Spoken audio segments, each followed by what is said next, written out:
ကိုယ့်ရဲ့ငွေကြေးစီးပွားရေးနဲ့ပတ်သက်ပြီးတော့ကိုယ့်ရဲ့ ancestor တွေအဆောင်ရှောက်တွေကကိုဘာ guidance ပေးခြင်းနေလဲပေါ့နော်ကိုလုပ်နေတဲ့စီးပွားရေးလုပ်ငန်းတွေငွေကြေးစီးဆင်းမှုအပိုင်းတွေမှာသူတို့ကနေပြီးတော့ကိုဖြစ်တဲ့မဖြစ်တဲ့ဘာတွေပြောခြင်းနေလဲဒါမှမဟုတ်ရှင်အပေးနေရလားလုပ်ငန်းတစ်ခုခုပြောင်းခိုင်းနေရလားဒါ message လေးဖြစ်မလဲပေါ့နော် ancestor guidance message ပေါ့လေကိုယ့်ရဲ့ career growth အတွက်သူတို့ဘာလေးတွေပြောခြင်းနေလဲဆိုပုံလို့ကြည့်ရအောင်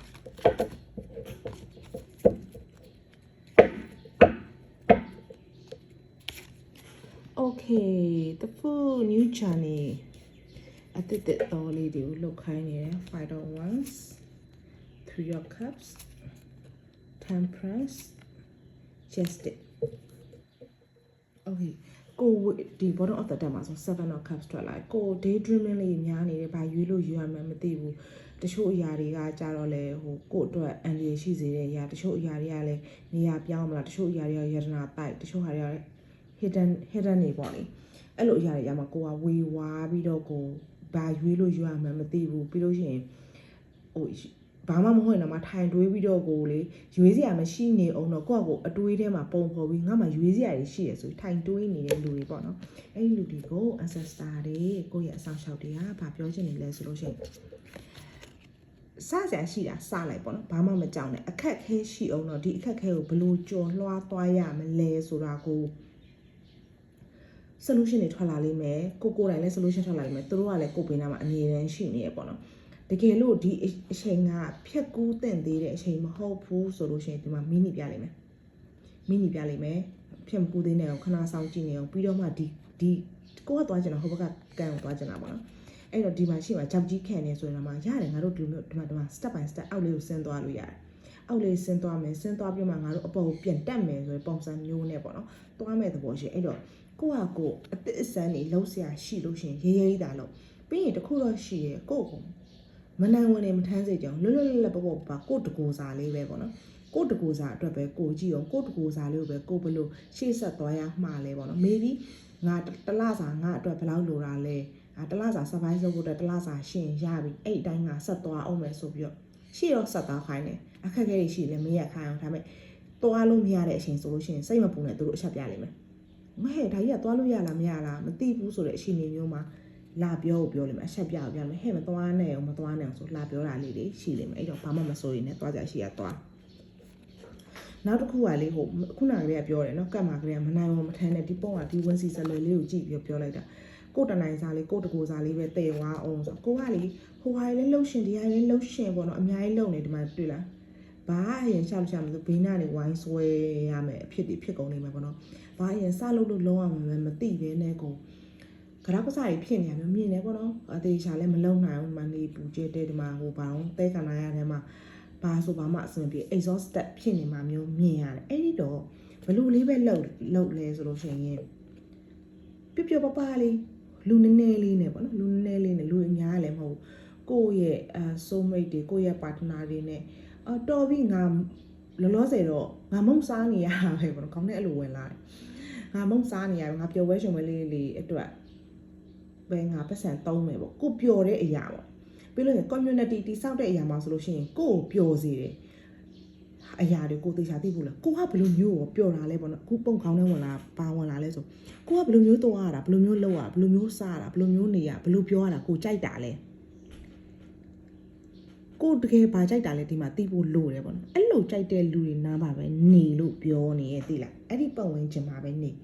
ကိုပျော်တယ်ကိုပျော်စေတယ်ဆိုတာတဲ့ကိုဘယ်လိုမျိုးလုပ်ရင်ပျော်တာလဲကိုဘယ်လိုမျိုးပြောရင်ပျော်တာလဲ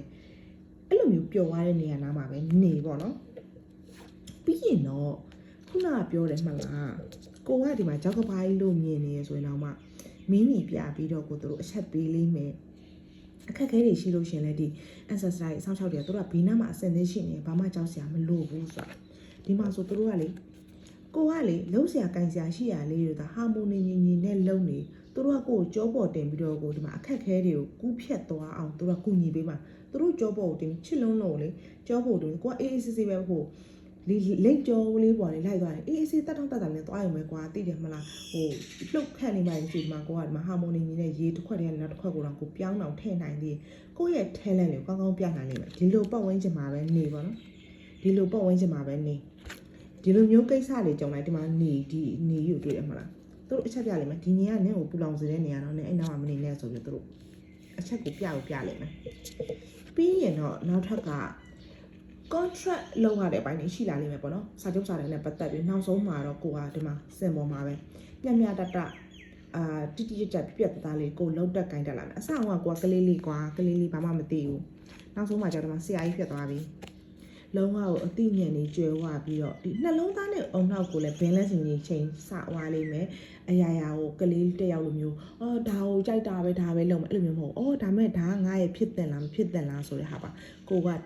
တိရှာရှာတိကျကျပြတ်သားသိသွားပြီးတော့ကိုလုံနိုင်ကိုင်နိုင်သွားမယ်ပေါ့နော်ဒါကသူတို့ပြောတယ်နောက်ထပ် additional message ထပ်ကြည့်ရအောင်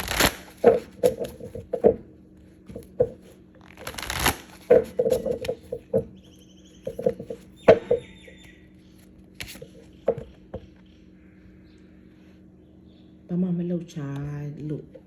နေအောင်ပေါ့နော်လှုပ်ရှားလို့မရသေးဘူးပြီးရင်တော့ဒီမှာကက်ကလေးဝါမိုက်သူတို့ကိုလေလောလောဆယ်မှာတချို့လေ freeze ဖြစ်နေရပေါ့နော်လှုပ်လို့မရသေးဘူးဘာလို့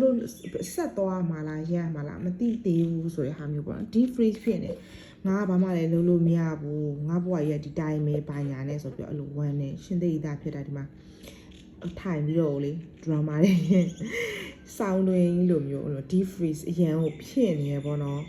အရန်ကိုခဲနေနှလုံးသားတဲ့တရားငါဘာမှလှုပ်လို့မရပါလားလှုပ်လို့မရပါလားဆိုအဲ့လိုမျိုးဘာမှဖြစ်မနေနဲ့အဲ့ဒီ freeze ဖြစ်နေတဲ့အရာအားလုံးအရှင်ကြရင်ဖျောင်းအရေးပြောကြသလိုအရေးပြောကြပြီကိုယ့်ရဲ့ရုပ်လုံးတိတိကျကျပေါ်လာမှတွေ့လားအဆောင်အရှောက်တွေရှိတယ်လို့ကျမပြောပါတယ်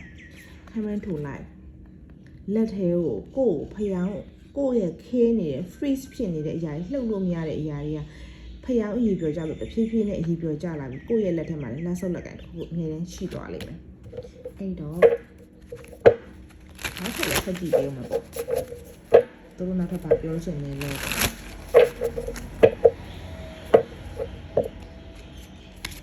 သက်ဆန်စီနေအောင်နေအယောင်နေပုံပြောနေတယ်နေအယောင်နေသက်ဆန်ပြောရမယ်တော့ okay clarity ရလာမယ်လှုပ်ရှားစရာရှိရလှုပ်ရှားပါအခုကဘာဖြစ်နေရလဲဆိုပုံဒီမှာဘာထပ်တွေလဲဆိုလို့ရှိရင်ခုနကပေါ့နှစ်ကပ်ပဲထုံးဒါပေမဲ့သုံးကပ်ထုတ်ဆိုတော့ okay တကယ်လေးပျော်ရွှင်ရွှင်နေပျော်ရွှင်ရွှင်နေနဲ့ clarity ရလာလိမ့်မယ်ပေါ့နော်ကိုယ့်ရဲ့အုံနောက်ကိုကြည်လင်စေတဲ့အရာကကိုယ့်ရဲ့ပျော်ရွှင်မှုကိုယ့်ရဲ့ inner shine healing လေးပေါ့နော်ပျော်ရွှင်ရွှင်နေအဲ့ဒီမှာလေပေါ့ဘာသွားခံစား reflect ဖြစ်နေမှာ reflect ကဘာလို့လဲဆိုကိုတိုင်းပဲပျော်ရွှင်နေရမယ်ကိုဝန်တော့ဝန်ပိုးတွေကိုတည်ခြင်းတယ်ငါလုံးလိုက်ပါအောင်မယ်ဟိုလုံးလိုက်ပါအောင်မယ်တစ်သက်လုံးကငါလုံးမငါအများကြီးစူးစမ်းမှငါရောက်မယ်ဆိုတဲ့စိတ်ခံစားချက်ပေါ့နော်ကိုပဲလှုပ်တွေပေးနေတာပေါ့အများကြီးလှုပ်တွေမပေးပါနဲ့ဖြည်းဖြည်းချင်းစီပဲလှုပ်ပါကိုတနိုင်ဝန်ပဲထမ်းပါအဲ့တနိုင်ဝန်ထမ်းရင်းနဲ့အဆက်ဆက်ရအဆင်ပြေသွားမှာမနိုင်ဝန်နေတော့ထမ်းနေတာကို reflect ဖြစ်နေစေတာပါရှင်အဲ့တော့ဒီ guidance message လေးကနေပြီးတော့ဒါတော့ပုံကတော့overall ပေါ့နော်ကိုအတွက်ကို guidance သေးရှာလေးရခြင်းနဲ့ကိုလမ်းပြောင်းနေတဲ့လောက်ဝကရတာအဆင်မပြေဘူးဆိုလို့ရှိရင်ပုံနဲ့ discussion session ဝင်လို့ရပါတယ်ကျေးဇူးများတင်ပါတယ်ရှင်